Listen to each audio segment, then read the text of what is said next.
Hi, this is Michelle Fontaine from Rollin on TV, and this is Inside Access, where we bring you, our viewers, executives and pros from companies RVers care about.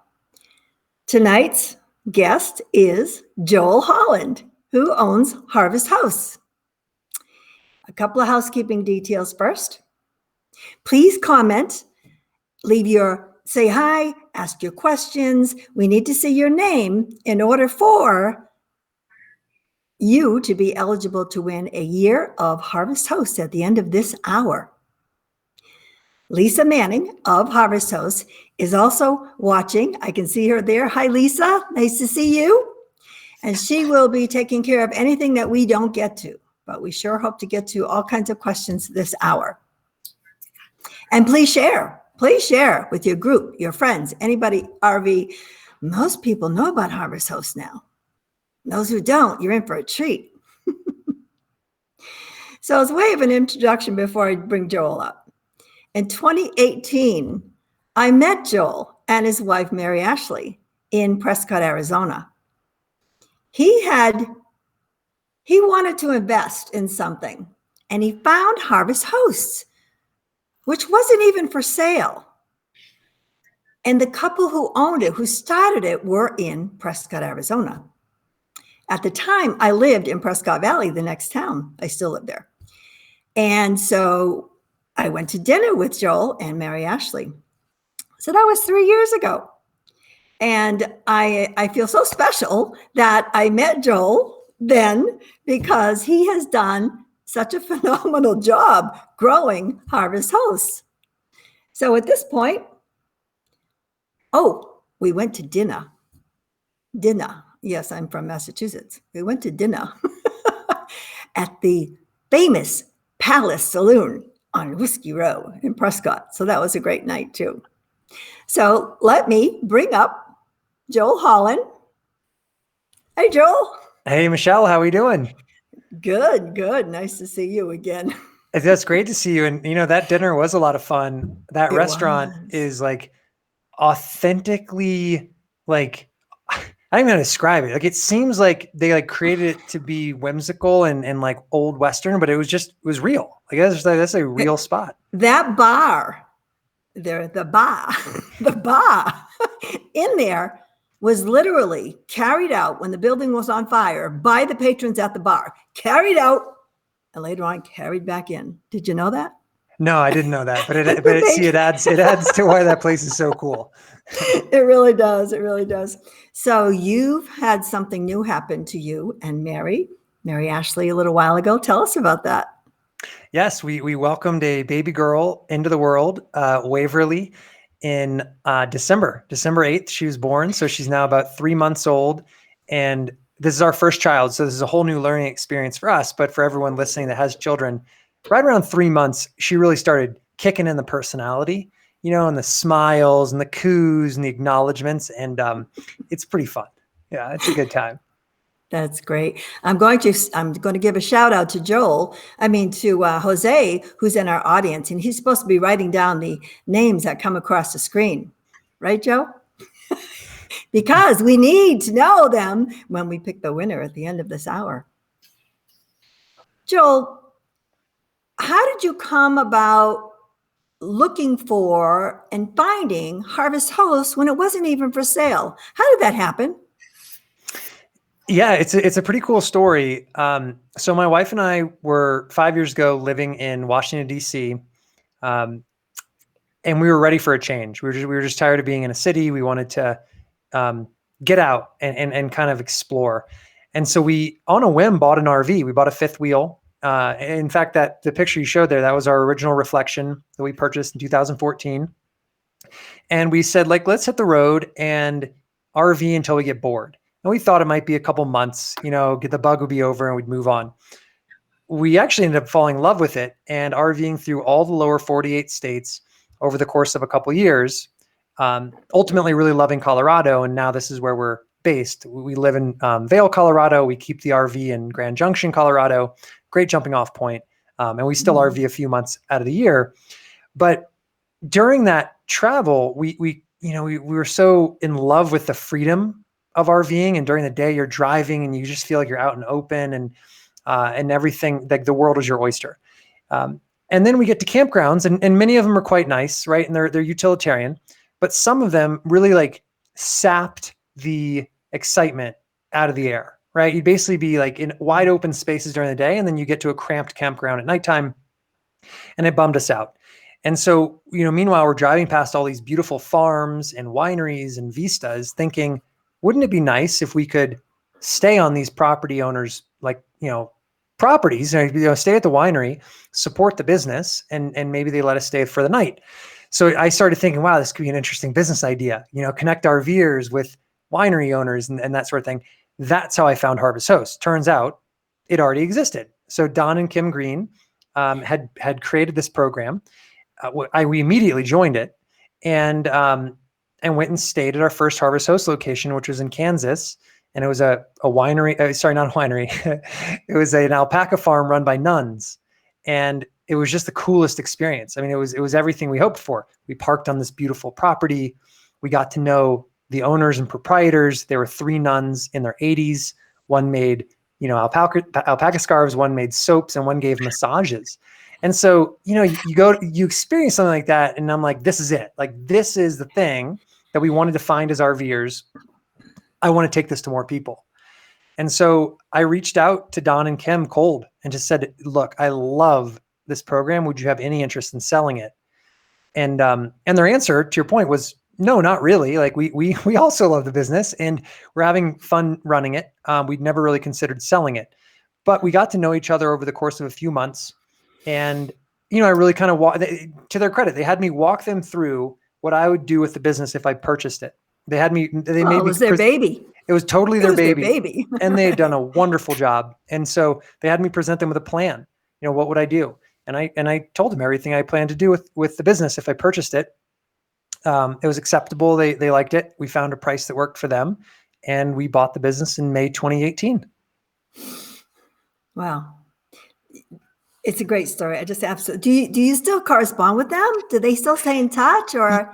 Occasionally, and in fact, they're so sweet. They sent Waverly, they sent her a onesie with RVs on it. So it was the first RVing clothing outfit that Waverly received was from Don and Kim. It was very sweet. Wow. We've got lots and lots of people saying hi, hey, hello from Pennsylvania. We can't go through them all. I'm not seeing any questions come up. I'll call those out when they come in. But thank you, everyone. Just keep those comments going. You're keeping Joe really busy down there in the lobby. Okay, so Joel, the survey you did recently, how many people were involved in that survey? So we sent it out to all of our members and all of our newsletter subscribers. And we ended up having 10,000 RV owners respond to the survey, which I think makes it one of the largest RV surveys ever done. Absolutely, yeah. And the data was phenomenal. I picked out 3 slides for you to talk about. This one, and let me just blow this up here. See if I can make that the bigger one. I'll just drop myself down for the moment so we can see more. So what struck me about this one is that 60% of respondents say they're going to travel more than pre-COVID. I mean, this is what's what was amazing is 76% of respondents said they're going to travel more this year than last year. That was not hugely surprising, right? Because COVID, right? So everyone's trying it out this year. But the fact that 60% said they're going to travel more this year than before COVID, that is pretty telling, that there's pent up demand and people are just itching to hit the road.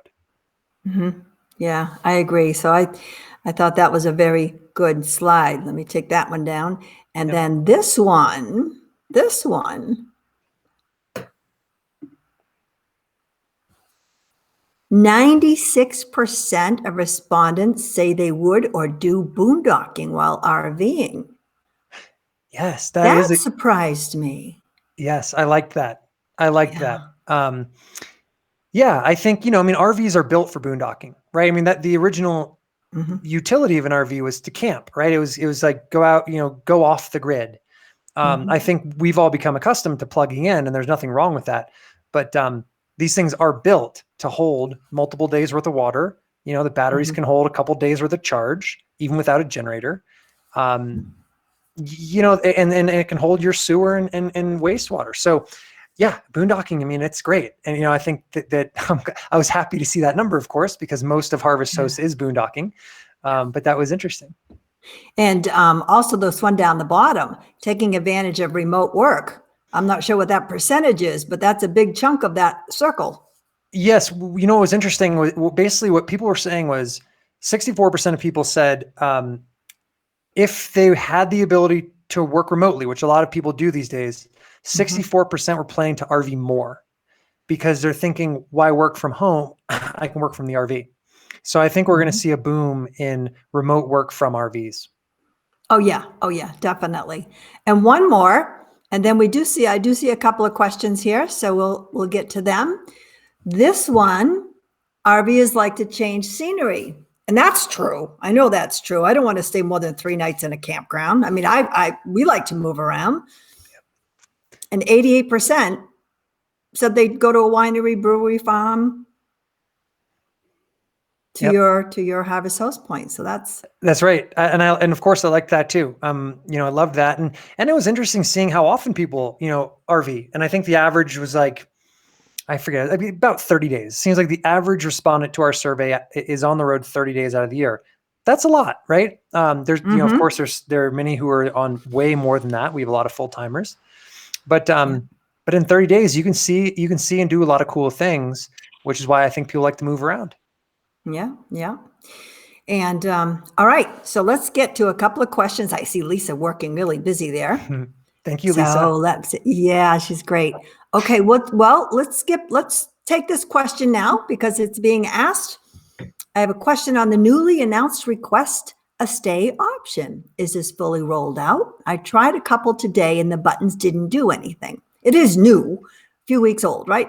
That's Joel? Right. Yeah, it's right. It's only a few weeks old. We have about 300 hosts so far who are using the program. So we've been kind of slowly rolling it out. We've had thousands of successful bookings, you know, through it, people requesting stays successfully. So it is, yes. So it is not rolled out to everyone yet. You'll notice when you look at a host profile, either on the app or on the website, either you'll see the phone number like usual, or you'll see that button, request a stay.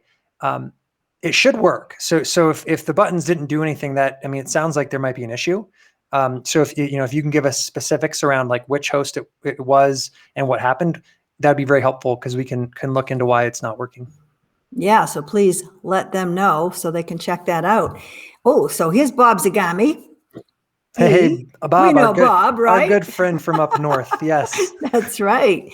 Did you only survey Harvest Host members?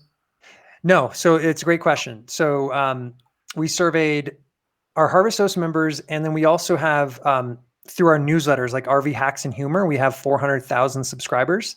We surveyed them as well. And so the results are a mixture of members and non-members. But I will say it was like 98% RV owners. So it is certainly biased data for RV owners. Okay. Good answer. Okay. Lisa, you're on the ball. Good job. Okay. Then this leads us right into a very good question. Would you give a very brief explanation of how the Harvest Host program works? Yes. I didn't plant that question either. Mike thank you, Mike Korn. That's a great question. So Harvest Host is a membership club for RVers. You pay an annual fee. It's not much right now. It's $79 a year. It's going up in April to $99 a year for new members only. So we never raise prices on any of our existing members. Whatever price you get in at, that's where you stay forever. And so with as a member of Harvest Host, you can stay at over 2,000 wineries, breweries, distilleries, golf courses, museums, all over the United States and Llama Canada. farms, alpaca farms, museums, yes, lavender farms. Yeah, absolutely. I mean, and it's free. So it's free to stay the night at any of our host locations. The reason the membership fee is relatively inexpensive is that we encourage our members to give back to the hosts that they visit. And so if you visit a winery, you'll buy their wines. If you visit an alpaca farm, maybe you'll get a scarf. If you visit a farm, you'll buy some produce. So that's the way the program works. You pay one membership fee, stay as many times as you want, as many places as you want. It's a 24-hour visit. There are typically not hookups. It is boondocking, but it's a lot of fun. I mean, we call it the unique RVing experience because every time you stay at a Harvest Host location, you come away with a really fun story and a unique experience.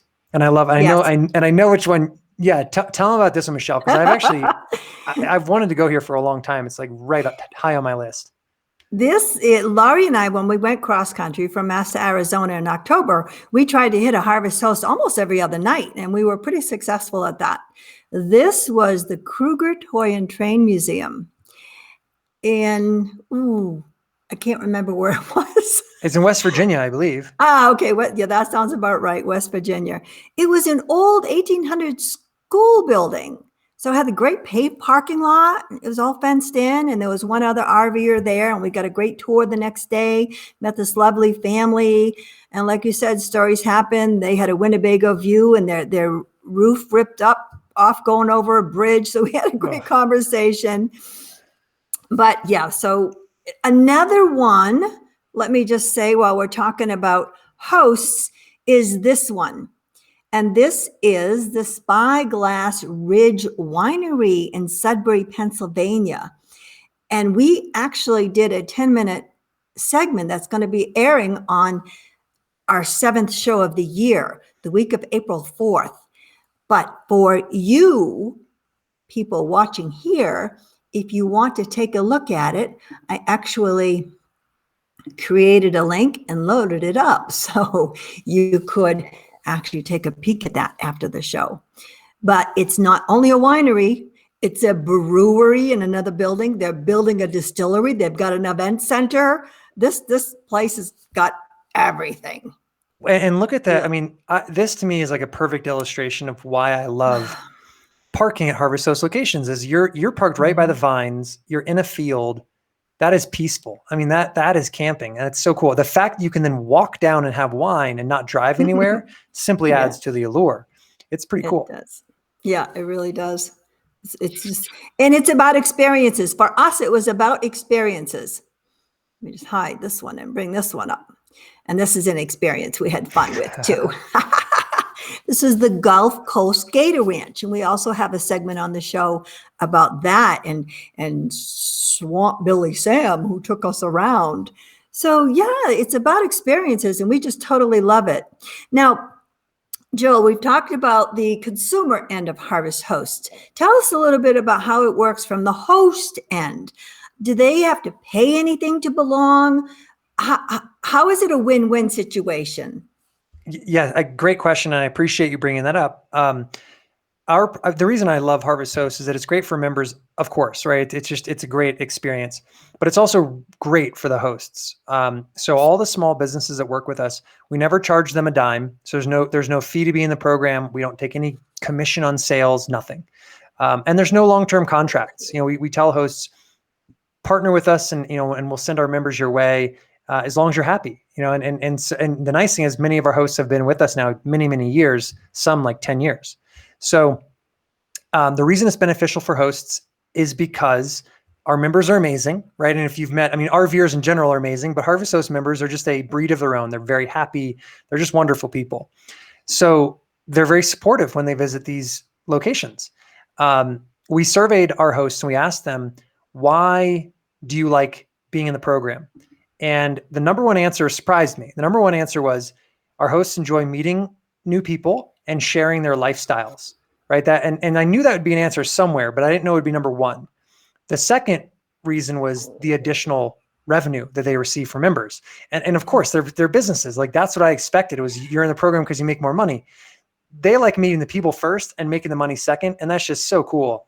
On average, our hosts that work with us make an additional $13,000 in revenue per year. Our members this year will spend over $40 million with the hosts that they visit. And it makes a big difference, especially during COVID. Yeah. We've had a number of hosts reach out and tell us that they were about to shut down business. So they thought they were going out of business. and the Harvest Host members were the only ones arriving, and this is last like May, when it still wasn't safe. People didn't feel comfortable going out, and the tasting rooms were closed. So RVers were the only ones who were able to park on the property, order wine by the phone. They could bring it out, drop it at the RV unit, walk away, no human contact. And Harvest Host members were some of the only patrons for a lot of our hosts, and it meant a lot. So that is just so heartwarming. Yeah. And I know a lot of times they're not on the main drag. I mean, you literally are going off the beaten path to find these places. So, right, they're not getting the visibility. So people are seeking them out. There was one winery, and the name escapes me, but it was on the Gulf Coast. It was really, the ocean was right there. And it was a small outfit and winery. And he actually lost everything during a hurricane and rebuilt. And he had tears in his eyes when he was telling us how thankful he was for Harvest Host. He was tearing up. I mean, I love that. I love that. I mean, that, and it's why it's a very special business. We like to say that everyone who interacts with Harvest Hosts comes out a winner, right? Whether you're a member or a host, or a vendor, like anyone we work with, we want them to come out better than they came in. And that's kind of unique, right? And a lot of businesses, like for one to win, someone else has to lose. And I just don't think our business is not like that. Everyone wins. No. And it's kind of special. And you were even saying to us earlier that campgrounds also benefit. They don't mind having you as competition. Well, it's not really competition. Exactly. Yeah, that's funny. That's a common misperception is we're hurting campgrounds. And the answer, the reality is it's totally not true. We help campgrounds. Anytime we enter a new area, if there's anytime a Harvest Host pops up near a campground, that campground gets a lot more business. And it's because our members typically go to the campground either before or immediately after going to a Harvest Host location, right? They need somewhere to plug in, dump, et cetera. So it's interesting. Every once in a while, we'll have a campground who's a little concerned that we're going to come in and take their business. And I always tell them, just wait. You're going to be very thankful we're here because your business is going to increase because of the traffic from our members coming by your campground.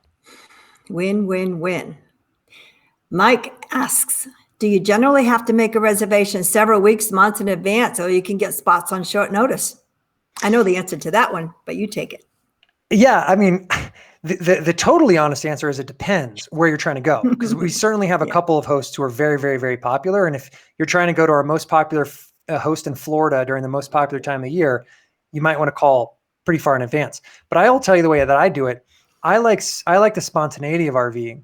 I don't plan very far ahead. So I typically call hosts a couple days before I arrive. And, and you have to be flexible. So I'll look and say, all right, there's 3 hosts, in this area. I want to be there in like 2 days. I'll call and just say, hey, like, do you have availability? I understand it's, last minute, but I've almost never had an issue. In fact, I've never had an issue. We've never had either. Yeah. There were a couple that didn't get back to us at all. And that could have been a COVID thing, but, no, we never. Right. No. And I think that there's always plenty to choose from.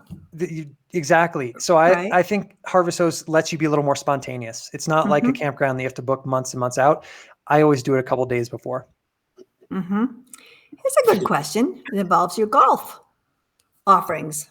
We would like the ability, thank you, Jim. We would like the ability to stay at some golf courses, but don't play golf. Some golf courses require a round of golf and do not offer any other opportunity to buy anything. Any ideas?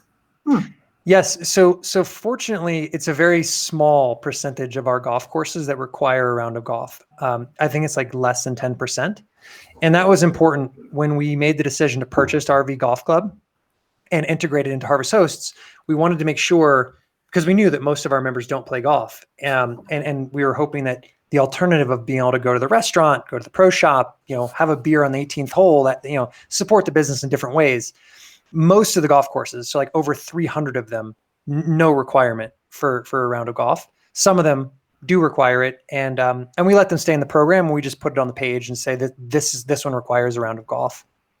Okay. So you do notify people through your database. Is there a way to filter out only those clubs that do not require playing golf? No, that's actually a good feature suggestion. That is a good feature suggestion. At first it was so few that we didn't build the filter. But now that we have so many golf courses, I mean, we're up to 391 golf courses. They're just rule of large numbers. Like there are more that don't, that do require golf. So thank you for the suggestion, Mike. We'll put that in as a feature. Good. Wow. Can you believe we're almost coming up on the half hour? So let me just hide, Mike. Here we go. Keep asking your questions. Joe's down there writing down the unique names so that we can gather the winning name at the end of this hour, right, Joe? I can see you nod your head. Yep. Okay. There's lots of names up there. And let me see. Yeah. And stay on till the end, everybody, because you have to be on and you have to acknowledge that this is happening. So yay, I win. You have to do that. Otherwise we have to pick somebody else and we don't want to do that. And the other thing I do want to mention is that Joel has given us 6 memberships we're having a contest in season 2. Season 2 on Rollin on TV starts the week of April 4th. And just go to rollinontv.com for the details. But every week we will pick one winner and you only have to sign up once and you'll have the opportunity to win 6 times. So we'll be promoting that soon. But thank you, Joel, for those.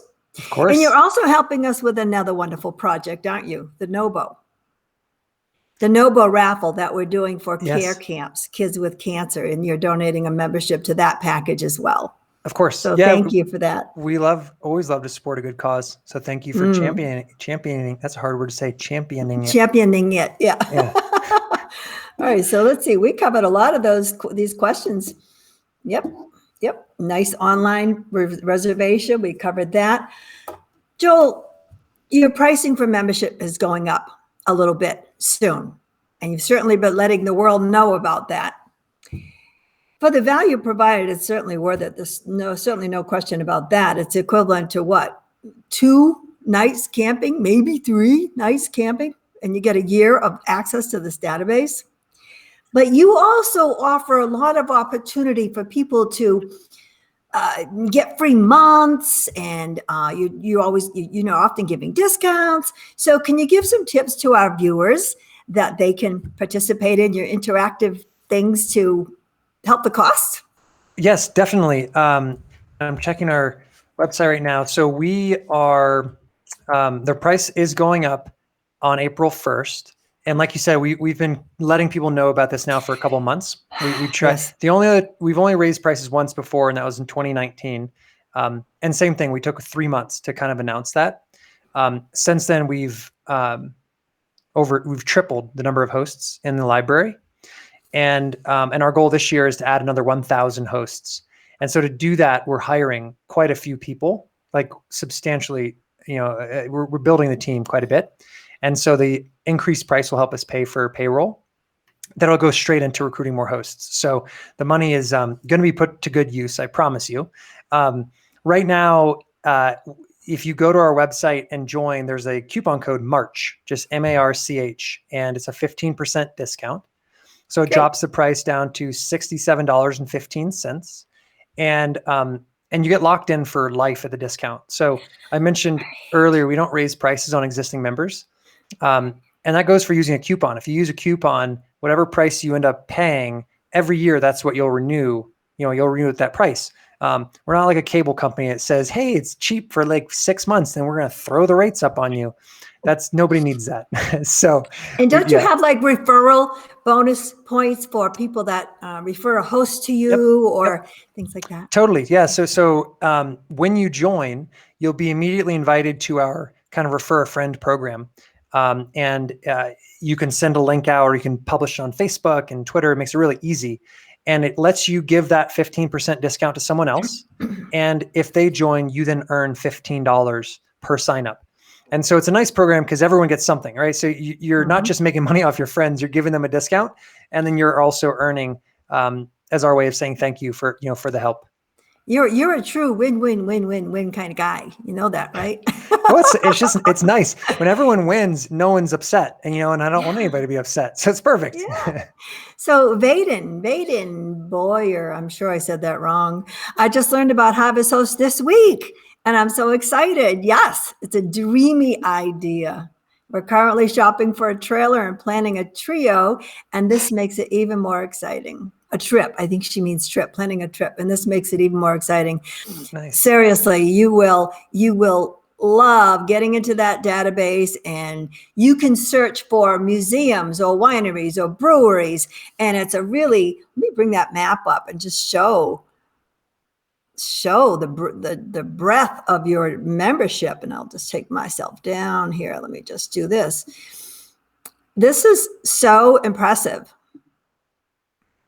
Look at the database. Yep, over 2,000, and we're currently adding over 100 every month, which is wonderful. And big thank you to Lisa and her team. They've done a great job recruiting hosts and onboarding the hosts. We're adding so quickly, but it's because we want to make sure that every small business that has a place to stay should be a part of this program.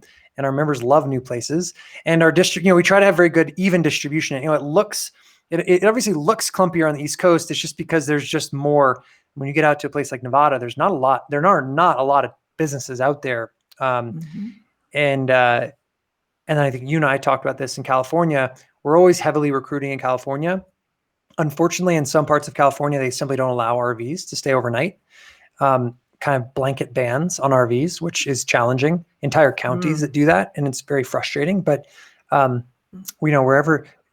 On the flip side, there are a lot of places that are very welcoming to us. I mean, we have the city of Pontiac. You actually park as a Harvest Host. Remember, you park at the mayor's office, and the mayor, if the mayor's there, comes out and says hello, gives you a welcome packet. It's really cool. So a lot of municipalities love and welcome our members. Some don't.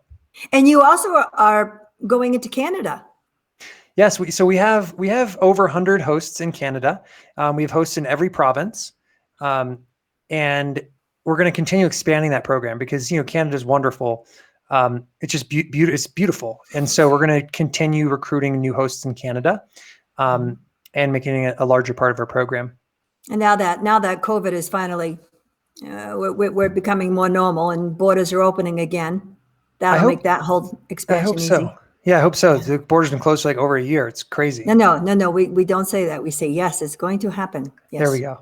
There we go. So Glenn Gronwald, what do you look for in a business when you approach them about being a host?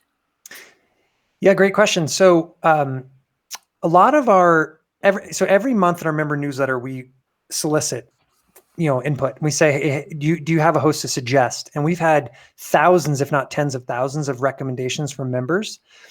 That's kind of our first hit list. So our host recruiting team goes through those recommendations, looks at the host's website. They'll pull them up on Google Earth, make sure that it looks like a nice scenic place to stay. So I think that's the first requirement. We want it to be a scenic spot. Number two, the host has to have a product of some sort to sell. That way our members can support the business when they visit. And that's about it. I mean, if you've got a place to stay and a product to sell, and we think our members will like it, we basically reach out and say, hey, would you like to give this program a try? Good. And there is a form on your site for hosts to fill out, isn't there?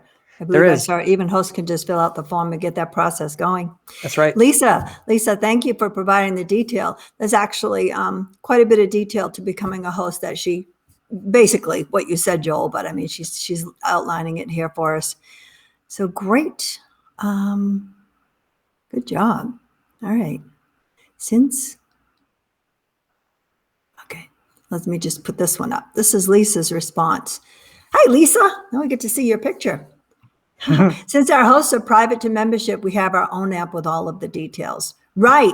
So the public can't go into your database. They have to have that login to see that information. That's right. Yep. So you can see the pens on the map, but in order to find out any information about the host, to see the reviews, the photos, the address, all the contact information, you have to be a member. And that's kind of to protect, the privacy of our hosts so that they're not overrun with non-members reaching out. Right. We do a pretty good job of vetting our members, and then we take responsibility with the hosts. If they ever have an issue, we can try to help them resolve it because we know who our members are. So that's part of our agreement with them, is keeping that information private. Right. Members have member numbers, and from the experiences we've had, we say we're Harvest Host members, and they sort of take it on faith. Nobody's asking us to pull out ID, but it's always good to have that membership card on you. And some of them wrote down our names. Or on your phone, right? The nice thing now with the app, you can pull up your membership card right on the app, and that's perfect. You don't have to have anything printed out. Right. Wow, we've covered a lot. Well, let me see. I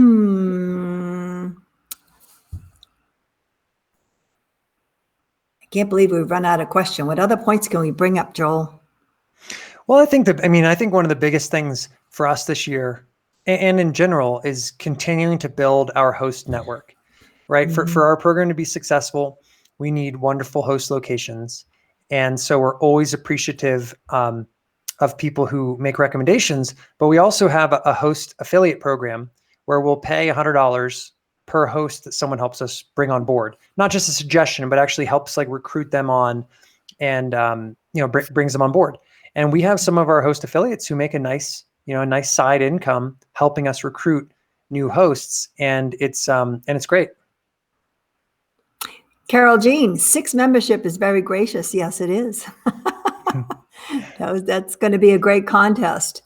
So you'll be able to watch for details on that. Harvest Host is so familiar to RVers. It's when you bring up Harvest Host, more often than not, people say, oh, yeah, I've heard of that. Oh, yeah.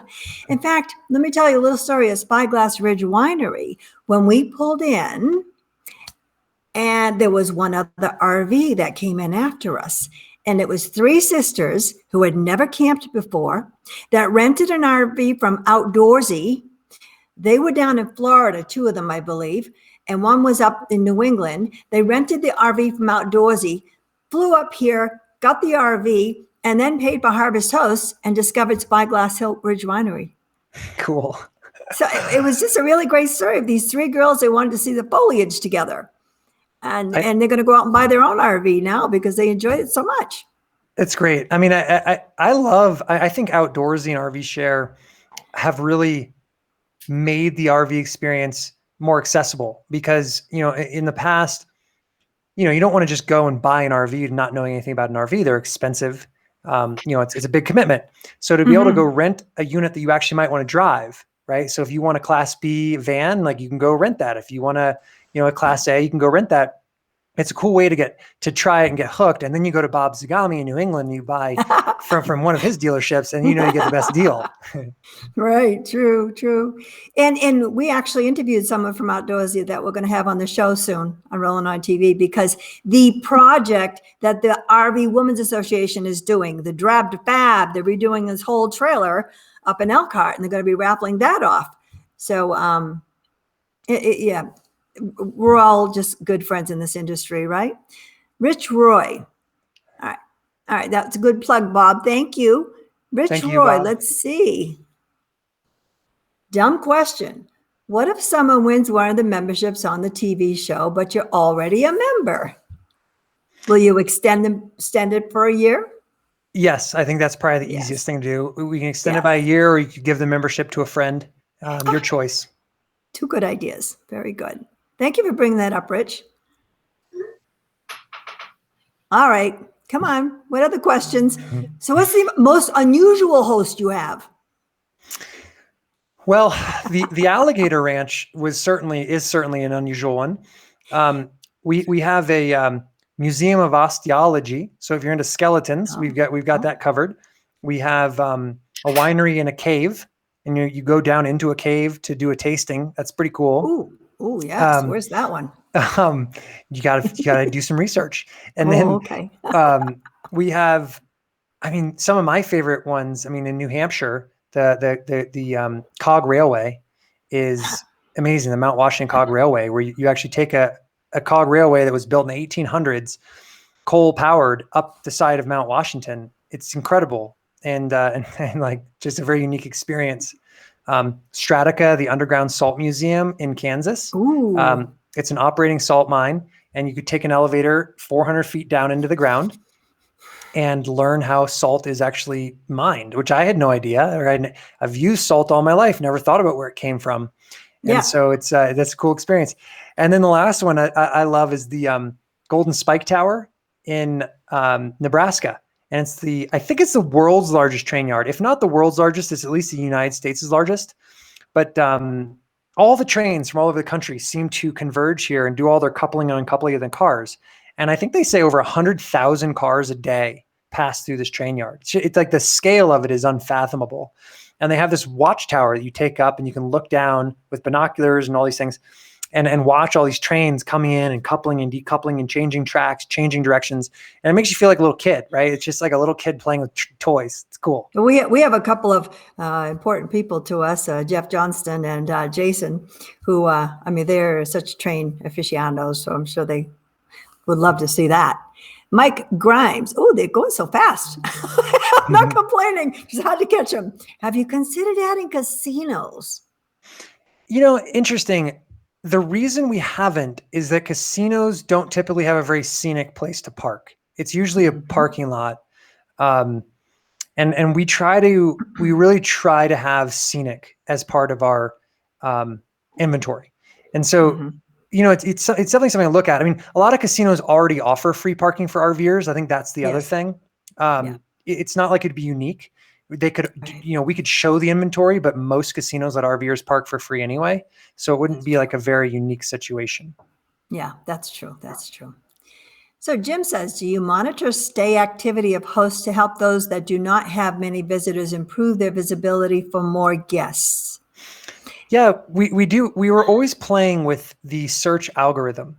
And so one of the things that we try, if you're looking at hosts, is we'll randomize them, right? So it's not just listed by like the most popular down, it's random. Or when you log into your dashboard, you'll notice we always show the new hosts on the bottom. We try to really get the new hosts kind of up front. Of course, we put them in the member newsletter each month. But these are things we're working on to try to spread out, spread the love, as it were.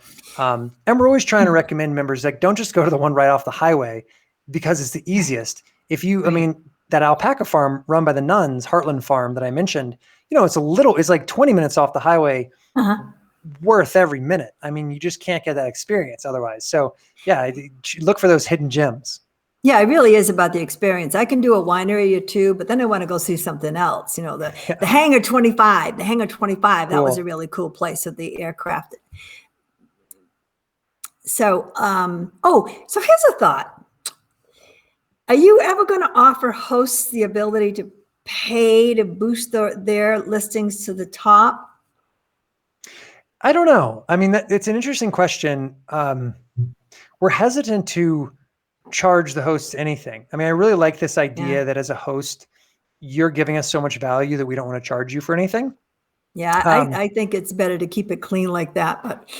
But to your point, I mean, I don't. So the answer is I don't know. At this point, no, it's not in the plans, but it's certainly an interesting idea. Cool. All right, let's see. They do. Oh, do you currently have anything in Cajun country?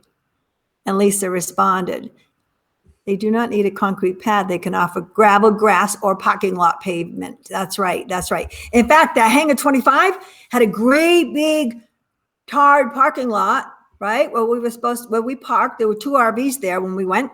And we parked ours so that we could put our blanket out on the grass, right? And the other RV put their blanket out on the pavement. And we thought, well, that's kind of silly. It's kind of hot. They got a dog, blah, blah, blah. Well, the grass in that part of the country is really not New England grass. It's very picky and goat heads and unpleasant. And we learned something. You learn. On the Cajun question, I looked up. So in Louisiana, we have 27 hosts, which is pretty good coverage, actually. And the second one on the list is Champagne's Cajun Swamp Tours. So there you go. That sounds fun. Louisiana Military Museum, some nice brewing companies, golf courses, quilts and crafts. Yeah, a nice variety. There was a question that went through, how many in New England? How many hosts are there in New England? They don't want to go too far from home.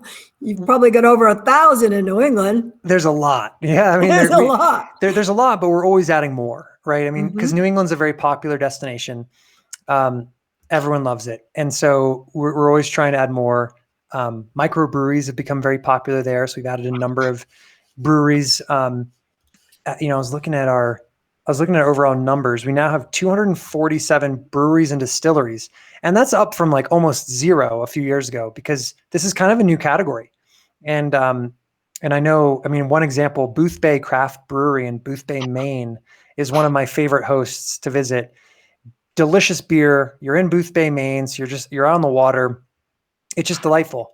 So we're always trying to get more up there. These three sisters that I talked about that we saw at Spyglass Ridge Winery, one of the great memories they took away is they were up in Maine in Bahaba, and they got lobster, and they actually ate them on the beach. They picked the lobsters and they cooked and they ate them on the beach, and that was just a really great memory that they shared. I love lobster and want some right now so badly.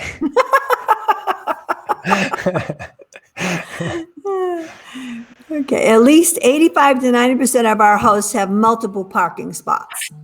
Wineries. Oh, Marie's asking wineries. Oh, yes, lots of wineries. Yes, we have 589 wineries, 520 farms, 344 attractions, which museums and kind of some of that inventory we were discussing, 391 golf courses, 247 breweries and distilleries for a total of 2,091 locations.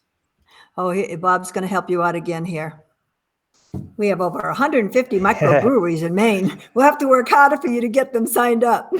I know. That will be my project for the summer. That's good, Bob. I'm still waiting for Bob to get me Jack Daniels. Apparently he loves Jack Daniels, and I'm going to have to put Woodford Reserve on the map if he doesn't get Jack Daniels soon.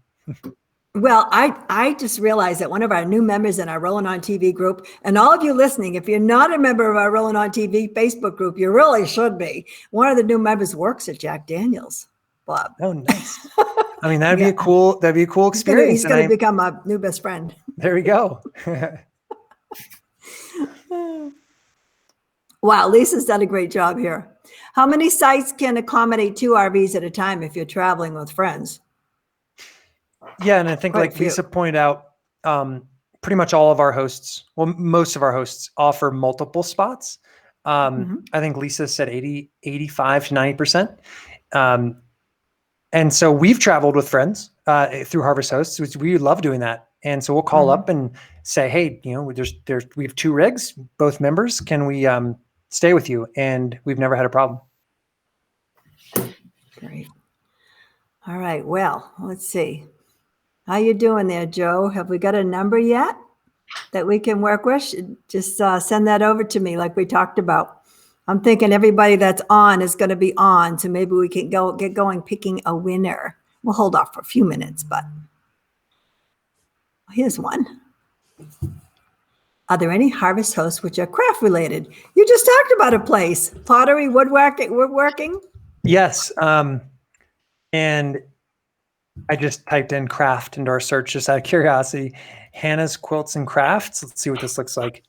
Yep. And who I won't pronounce the city right, Choudront, Louisiana. A quilt shop with over 2,000 bolts. We have rulers, books, and kits. We have 2 long arm quilting machines. There are sewing machines set up for anyone to come in and sew. We have classes available. We can open for customers at any time. There you go. I like that. One in particular does glass blowing, Lisa said. Give me a general idea where that one is. I'd love to hit that one and do some glass blowing. Yeah, and then the other one I'll mention, the National Quilt Museum is one of our members, one of our host locations. So I mean, I imagine if you're a quilter, the National Quilt Museum has to be pretty cool. Is the RV Museum Hall of Fame one of your hosts? It sure is. Yep. And we that, love them. Yes.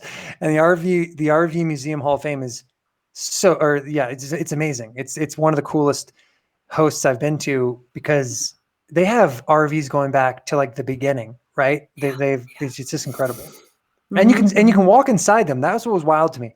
Hundreds of RVs that go back to like the early 1900s at least, and you can walk into them and step through them. Like unlike most museums where do not touch, most of these are like, come on in.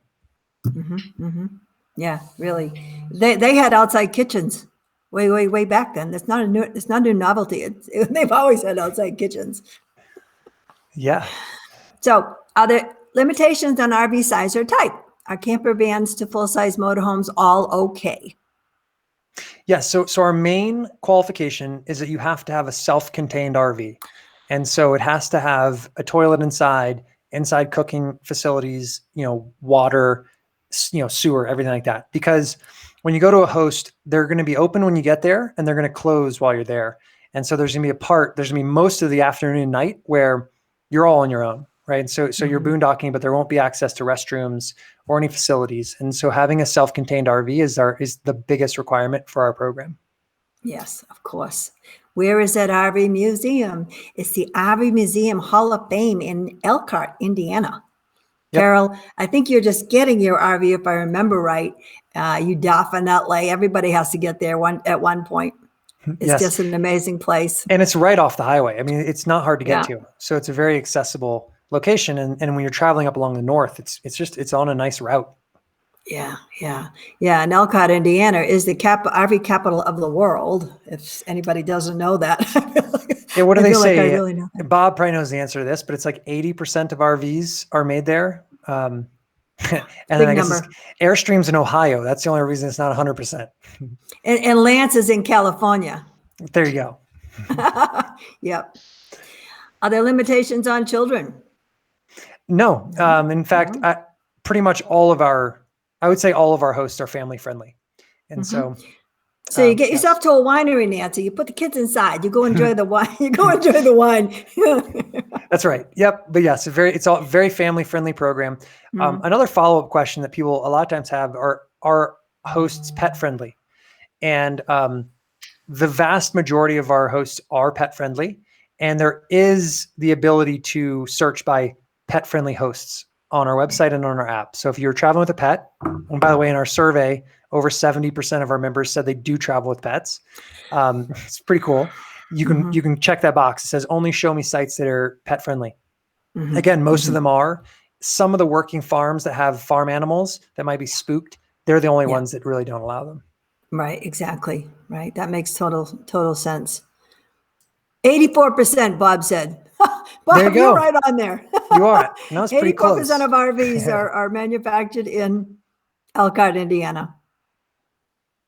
And Winnebago is in Iowa. Iowa. He corrected you. Did you say Iowa? No. I said Airstream's in Ohio. Yeah. Oh, that's interesting. I didn't know Winnebago was in Iowa, though. That's interesting. Yeah. Huh. A Lance owner here. Tiffin is in Alabama. If you want to know anything about RVs, you just ask Bob Zagami. Towables are in Indiana still. Okay. Don't tell Joel, but over 90% allow pets. Yes, totally. No, sorry. What I meant by the 70% is that 70% of our members travel with pets, which I thought was really interesting. The majority of our members have pets with them, which is, I think, an RVer thing. I think RVers really like to travel with pets. Yeah. We travel with pets, so it's tell us about you. Tell us about your pets, Joel. They're a little unusual. They are. So my wife's a veterinarian, which is the caveat to what I'm about to tell you. But we have 3 cats and 2 ferrets, and they actually all travel really well. I mean, they're ferrets are these they're adorable little things. They're very curious. They sleep a lot, and then when they're awake, they're running all over the RV. But then they sleep in a cage at nighttime. And if we didn't put them in a cage, the problem is they could find a way to get through all the tubes. They're very curious. They'd find a way to get out of the RV. And are they kitty litter box trained or? Yep. So that is a nice thing. We put a litter box in the bathroom, and they use that. That's great. Do they ever try to get out? All the time. It's constant. Did they come right back? We try not to let them out. It was good preparation for being a parent. We've been child-proofing our homes for a long time. And when are you going to take your first camping trip with little Waverly? We were just talking about that today, actually. She's 3 months old now. We're approaching travel season. The winter, it's snowing right now, so it doesn't look like travel season here for me, but very quickly you get into, May and that forth, or we can just go west, right? We can get out to the desert quickly. So I'd like to say soon. I think soon is the answer. Okay. I have the winner's name. Shall we wait 5 more minutes? Yeah, we'll wait 5 more minutes. Oh, all right. I'll since I have it. The winner of the 1-year Harvest Host membership, which you can give to a friend, extend if you have one, or enjoy yourself, is, drumroll, Nancy Zitren Rosenberger. Are you in the audience, Nancy? Come on, Nancy. You didn't step away, did you? Nancy Zitren Rosenberger. Well, we can give her a little time now. See, this is why it's good. You didn't do it at the very end. Yes, you're right. Okay. Nancy. Yeah, the first time, I forget what we gave away. I think it was the Go Power prize. It was like, significant prize. And we had to pick another name. It's like, whoo. Come on, what? Nancy Z. Nancy Zitren Rosenberger. There she is. She says yes. Yes. Oh, yay. Okay. Congratulations, Nancy. Congratulations, Nancy. All right. Lisa, could you get her information from her? Yay. Okay. Fun. That was a good time. Let me remind you, starting the week of April 4th, we're giving away 6 Harvest Host memberships. So be sure to stay tuned at rollinontv.com for that. This recording will be on our rollinontv.com website under Inside Access. At the top, you'll find yourself that, right? It'll take you right there. Also, the survey that Joel provided to us, the whole complete survey is also there for you. Just go to Inside Access and Harvest Host, and you'll find the link to that PDF. Thank you, Nancy says. My husband was sitting at the computer and I had to get him to move. That's so funny. Get away. Yeah, right. Lisa will be in touch with you. Yeah. There you go. Perfect. There you go. Good. Well, Nancy, you enjoy that. I hope some of the rest of our viewers are moved to join Harvest Host now before the price increase. Yeah, we'd love to have you. I promise you, it's a fun time, and it's a great community. It's like nothing can go wrong with it. It's just a win-win-win. As I said before, it is just so enjoyable to get surprised, and it's like Airbnb. You can go somewhere for an experience. You go to Harvest Host. It's like the Airbnb. You find the experience you want to have, and you go have it. Yep, it's really great. It is. All right. Well, we have 2 minutes left. I want to thank you so much, Joel, for your time. Yeah, thank you for having me. It's fun. I like doing this because it doesn't feel like work for me, right? Like when you run a business in an industry that you actually personally enjoy, it's just easy. Sometimes I feel guilty. I can work all day, which means I'm just talking about RVing all day, which is pretty fun. So I feel exactly the same way about my job. Yeah, exactly. That's right. This is work. Exactly. That's the key. Do something you love. Now wait a minute. Nancy says we were going to join you after you're finished. Does that mean we should pick somebody else, Nancy? That's perfect. I'm glad that it worked out. It worked out well. Thanks for this idea to give something away. Have fun. Great. And thank you for having me on. Oh, thank you for having us, Joel. So that's it. Good night, all. Thank you very much for participating. Michelle Fontaine, Rollin on TV, signing off.